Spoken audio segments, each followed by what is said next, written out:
Hello and welcome back. This is another fourth grade math video. In this video, we're going to be looking at how to take two-digit numbers and divide them by one-digit numbers. Now, this is the second video I've done on this topic because this is a very important topic for fourth grade math. And so I thought it deserved a second look and a little bit more practice. Okay, here is our first example. And just like in the previous video I did on this, I'm going to show you a few different ways that we can do this. And then you can decide which one that you like to use. So the first way I'm going to show you is using what we call standard algorithm, or what your parents probably know as long division. So we're going to go ahead and start by taking the first number, which is 10, and putting it inside a division bracket like this, and putting an 8 on the outside. Now, the steps we're going to follow are divide, multiply, subtract, and bring down. And you're going to see a lot of similarities between these steps and the steps that we use in the other methods as well. So first, I need to see how many times 8 can fit into 1. The answer there would be 0. If I had only one cookie, I could not put it in groups of 8 without breaking it and splitting it up. So that's going to be 0 times. So that is the division step. I'm going to cross that off. 0 times 8 is 0. So that was the multiplication step. Going to cross that off. Now I'm going to subtract 1 minus 0, which is 1. Cross that off. And then I'm going to bring down this number and place it here. So my 1 goes from being a 1 to a 10. Then I'm going to cross that off. So those are the 4 steps. If I run through the steps and I'm not quite finished, then I need to go ahead and move on and go back to repeat the steps. So that's what I'm going to do. I'm going to go back to division. How many times does 8 fit into 10? Well, if I had 10 of something and I needed to put it into groups of 8, I could only make one group of 8 out of the 10. So I'm going to put a 1 here. That's the division. My next step is to multiply. So the multiplication step is taking the number you just put on the top, multiplying it by the number on the outside, and looping it down here. So that's why I call it the multiplication loop. 1 times 8 is 8. So I'm going to go ahead and put that 8 there and cross that off.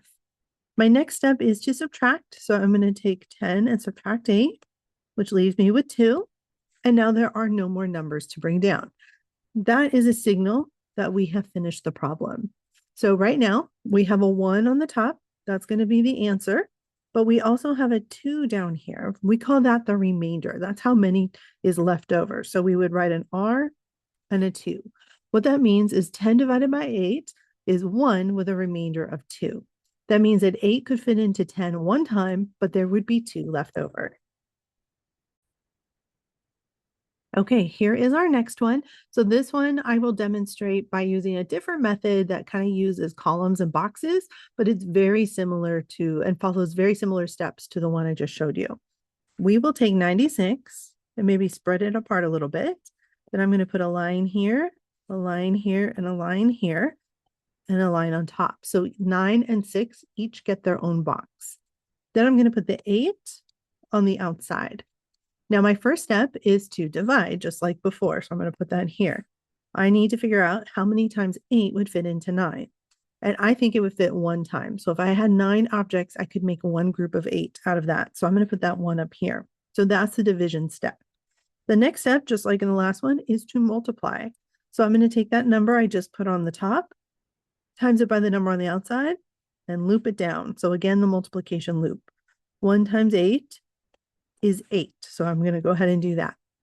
My next step, again, is to subtract. So I'm going to take that 9 and subtract the 8, which gives me 1 left over. Now, here's where it gets a little bit different other than the setup. There is still a B for bring, but it's not bring up or bring down. It's going to be bring up. We're going to bring that 1 up and place it right in front of the number in the next box. So that 6 is now a 16. So let me go ahead and erase that arrow. And now we're going to repeat the steps. So let me find, let's use this color. Okay. So we need to figure out now how many times 8 fits into 16. So if I had 16 and I needed to divide it into groups of 8, I could make 2 groups out of that. So I'm going to go ahead and put a 2 up here. Then the next step is multiplication again. So I'm going to take the 2 I just placed on the top, multiply it by the 8, and swing it down over here. So it's still a loop. 2 times 8 is 16. So I'm going to put that there. Now my next step again is to subtract. So I'm going to subtract 16 minus 16, which gives me 0. So there's no more numbers to bring. I mean, there is a number to bring up, but there's no box for me to put it in. And it's a 0, so that's okay. That means we don't have nothing left over. So now we are finished. The answer here is going to be 12. Okay, here is our next one. This is 18 divided by 9. Now, you may know this one already from your division facts, and if you do, that's great. If you don't, I'm going to show you how you can divide it to figure it out, and you'll end up with the same answer. So this method is also using a little bit different of a setup. What we would do is take the first number and split it up by place values. So you would put the 1 here and the 8 here. So you kind of split it up that way. You draw a line in between, draw a line on the side, and a line on the top. What you put up here is divide by 9, just to keep yourself reminded that that's what you're dividing by. Now we would start by taking 1 and kind of drawing that as a representation. So we're going to put 1 right there. Now, if I only have 1, I can't make any groups of 9 out of that. So that means that's going to be a 0. Then I'm going to take that 1 and place it down here in front of the 8, making it 18. So now I have two choices. I can either use repeated subtraction, or I can draw 18 dots and make groups of 9 out of that. Let's do it that way just so you can see what that looks like.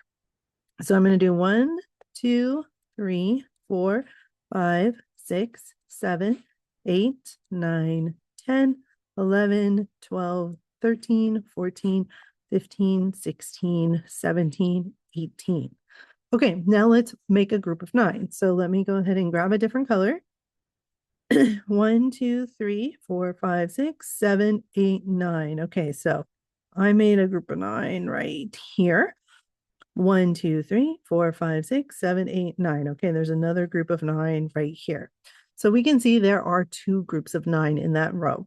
I'm going to go ahead and put a 2 up here. I can also see that there's nothing left over.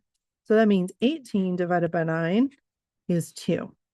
Now for that step, if you wanted to use the repeated subtraction, what you could do is make it look like this. So what you can do is start by going, okay, well, I'm dividing by 9, so I'm going to take 18 and subtract 9, and that gives me 9. Then I'm going to subtract 9 again, which gives me 0. So you want to get down to as close to 0 as you can with those. Okay, so now what you do is you count how many times you subtracted 9. Not how many times you see 9, but how many times you subtracted 9. So that would be once right here and twice right there. So that means there are 2 groups of 9 and 18, and there is 0 left over. Okay, so those are the 2 different ways you can do this. This method works particularly well if you don't feel super comfortable with your division facts and your multiplication facts.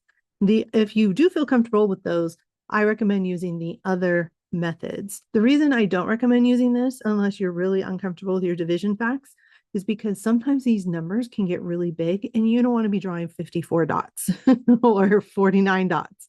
But there's always repeated subtraction as an option, but it can get kind of long. So yeah, that's what I feel about this method. Okay, here is our next one. It's 74 divided by 7. So for this one, I'm going to go ahead and show you the standard algorithm again, which means we take 74 and put it inside a division bracket and put a 7 on the outside. We follow the 4 steps: divide, multiply, subtract, and in this case, bring down.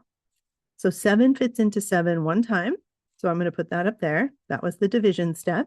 Next, I need to do the multiplication loop. So 1 times 7 times 7, or 1 times 7 equals 7. And I'm going to put right there. Okay, let me delete that.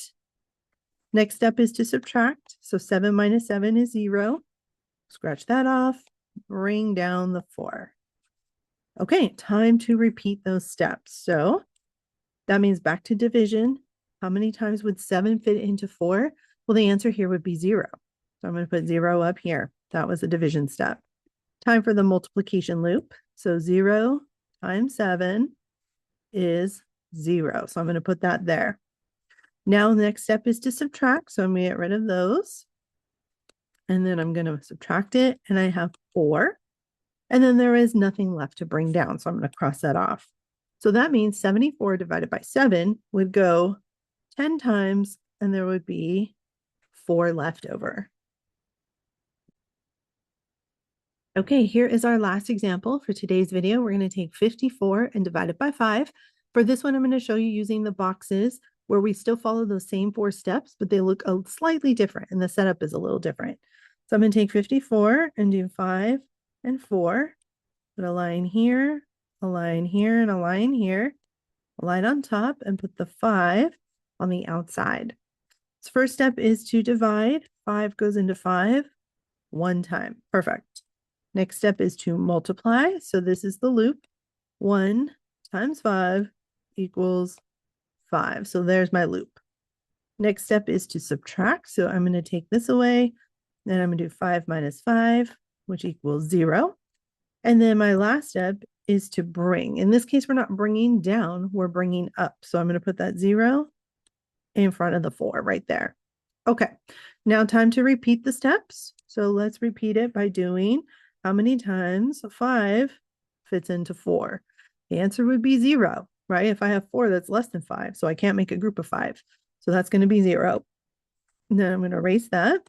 Next will be a multiplication loop. 0 times 5 equals 0. So that's how the loop looks in this model. Cross that off. Next would be subtraction. 4 minus 0 is 4. Okay. And then I have bring up. So I'm going to go ahead and bring up the 4 and place it out here. Because there was no box for me to place it in, I just went ahead and put it up. So at the end of the box, I would have an R for remainder. And if you want to put that R for remainder before you even start dividing, that's completely fine if you like to do that. This will be my final answer. 54 divided by 5 means it goes in 10 times, but there would be 4 left over. All right, you guys, thank you so much for joining me today. I hope to see you in another video soon.